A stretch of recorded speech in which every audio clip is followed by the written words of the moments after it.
Okay, welcome to this summary. This summary is going to be about the text Autonomy in Language Teaching and Learning Process written by Kakichi in 2015. This paper talks about it starts with an important fact about the students. They have to be clear about their own learning style, capacities, and needs. Okay, it's not the same if you are learning for a specific purpose than studying for enjoying, something like that.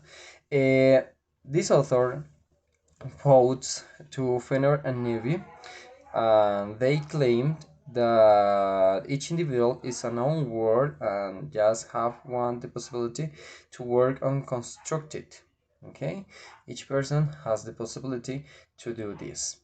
It also claims about learning is searching for meaning. It's an important one. Learning construct the meaning, or the learner constructs the meaning about no repetition or no memorization. In that point, students need to be autonomous and should choose pace, sequence, mode of instruction, content of study, and so on. In that order of ideas, effective learning means active learning. What is autonomy?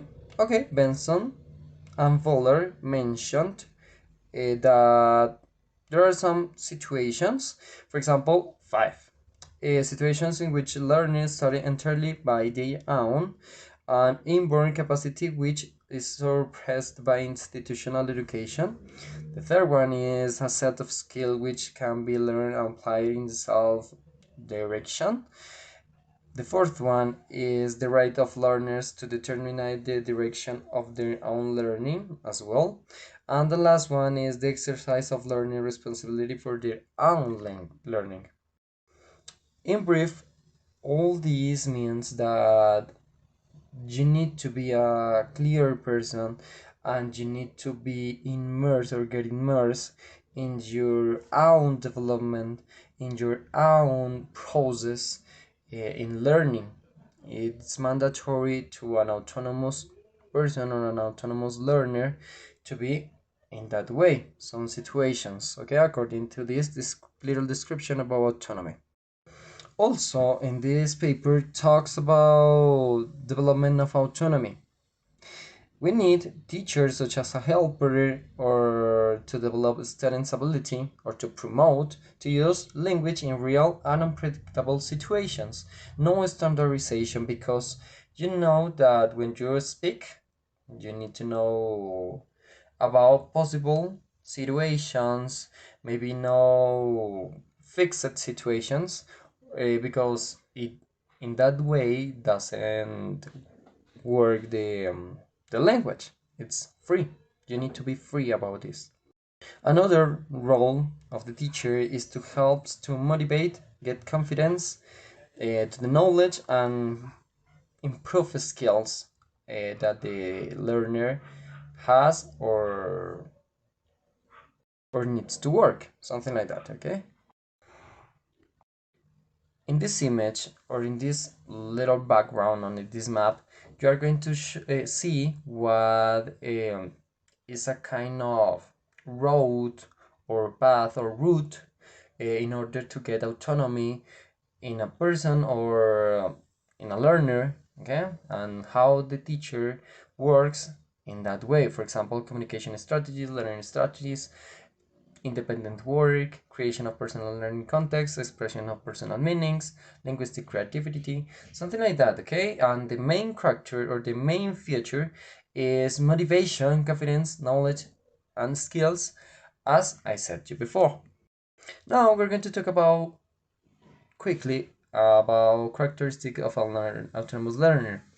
This kind of person needs to be methodological and disciplined, curious, also logical and analytical, open and highly motivated, reflected and self-aware, reflexive, creative, information seeker.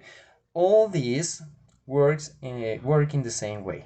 Okay, you know that you have these kind of features or characteristics, and you are going to be an autonomous learner, something like that. It is really good to know, because when you know how to develop this or promote to your learners, it works really, really good or well. Okay, now we're going to talk about ways to foster learning autonomy in English teaching and learning.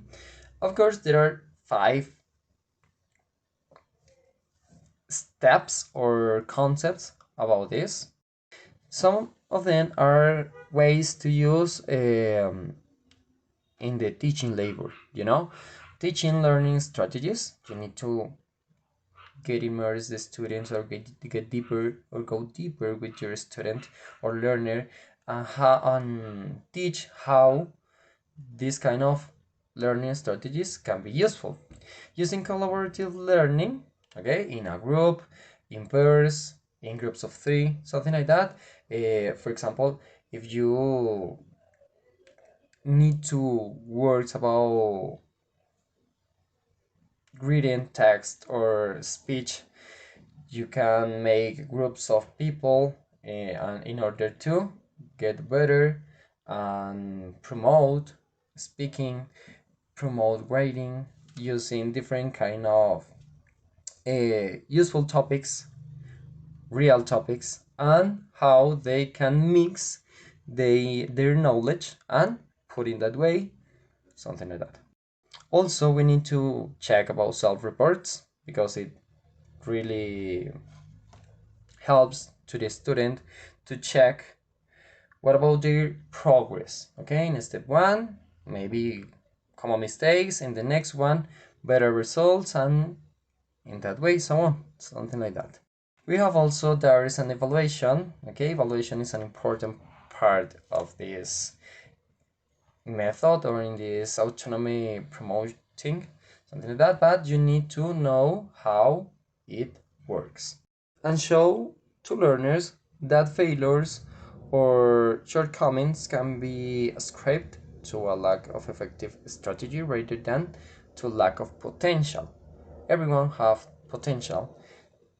You need to know how improve it.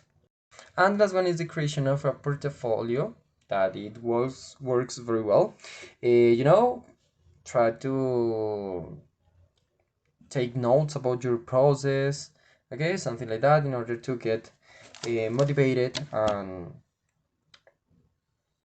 record progress, check the skills. Okay, maybe in your first class you are not good with adjectives, for example, and finally you are a super one. Okay, finally, at this time we are going to show you the teacher role. Okay, facilitator, autonomy, how to learn, about recognition. This one is so super important because when you teach something, knowledge is not good.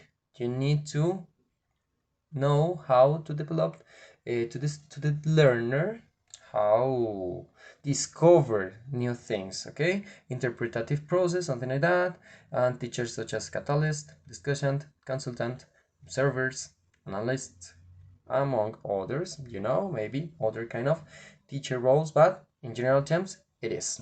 Okay, dears, that's it for this topic. We are going to talk in a brief.